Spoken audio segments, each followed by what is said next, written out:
Hello. I wanted to summarize what we've done with the Otzer Basin and then summarize the other options that we have for dealing with farmers can use for dealing with Shmita. So the Otzer Basin, which isn't quoted in the Rambam or the Shulchan Aruch, there is a question whether it's a halacha l'ma'aseh, whether it's something we can practically do or not. And we saw that the Radbaz said that it doesn't have to be codified because it is something the Beis Din did, which is within the normal purveyos of things that people can do on Shmita, meaning I can go out and harvest for my family enough for 3 meals for everyone, or for me and my neighbors enough for 3 meals for everyone, or my block, or if I am the agent of all of Klal Yisrael, of the entire Jewish people, as the Beis Din is, I can harvest enough right now for the entire Jewish people for 3 meals. And since this can be happening in multiple ways, we can essentially harvest in the normal ways, and it's not expressing ownership over the land, as we learned in the past, would be a prohibition, or for the owner of the field to harvest the whole field, because that's the way he normally does it.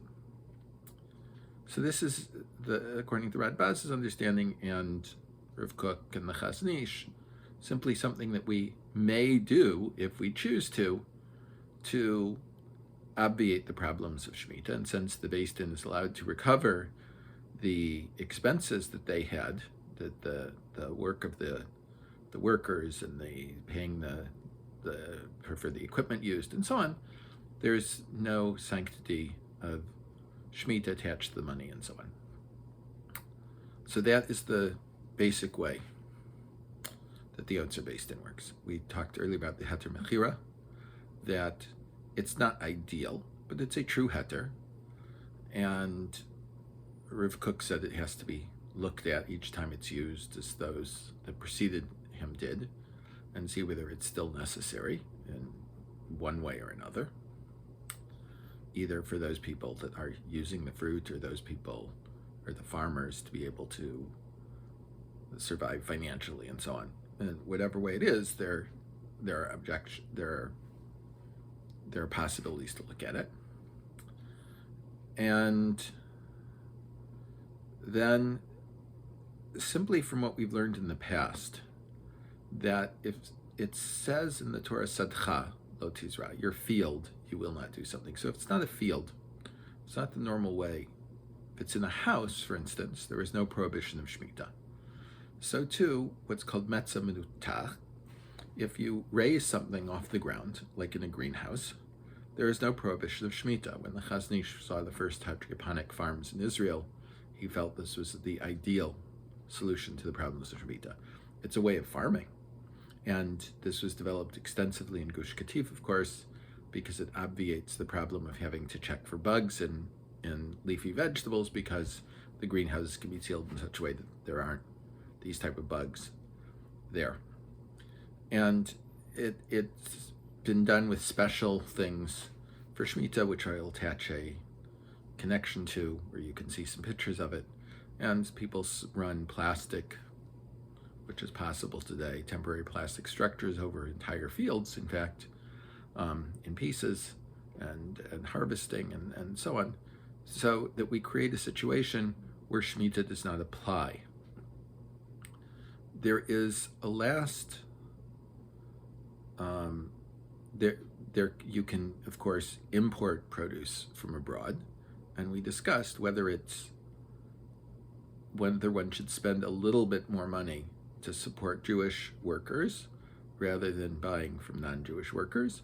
So this was a debate among the authorities that we've discussed in the past. And obviously, if you feel that one should spend more money, then one should buy in one way or another from Jewish farmers rather than importing things. The last one, which I have great questions with today, is buying Arab produce that's grown in Eretz Yisrael.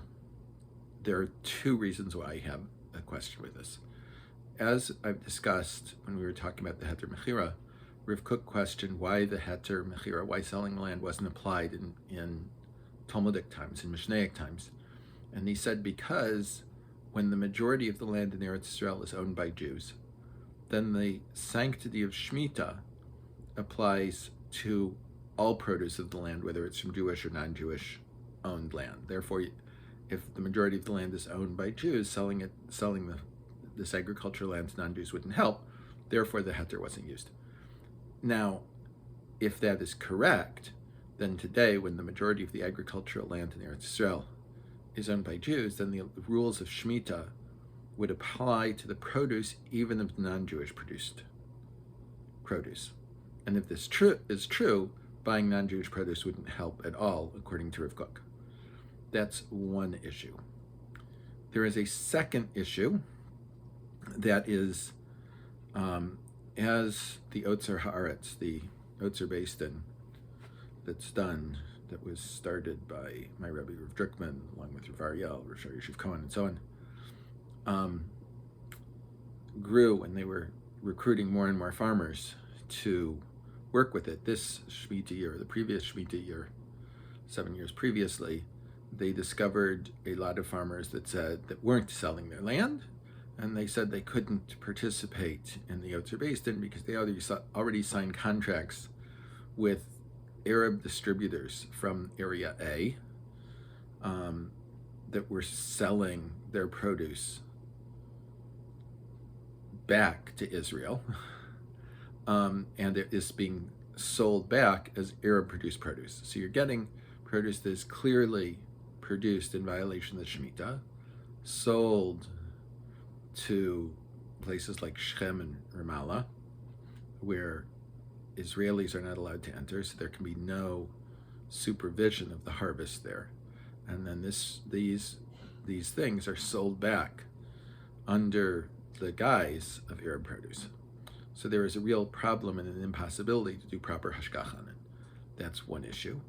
The second issue with it is that farmers today, Arab farmers, are paying a tax in Arab-controlled areas, are paying a tax to Hamas.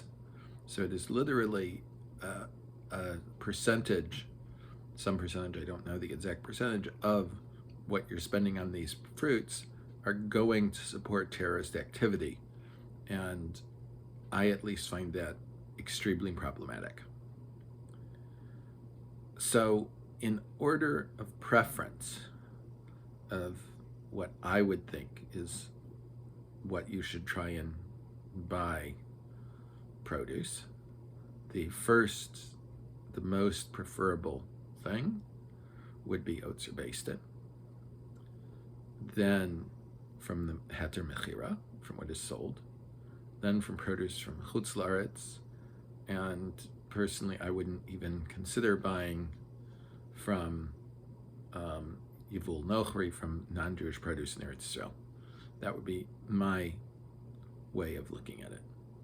At this point, we've covered the agricultural aspects of the Shemitah, and next time we will start looking at the Shemitah's Kasafim, the release of debts that occurs in the Shemitah year.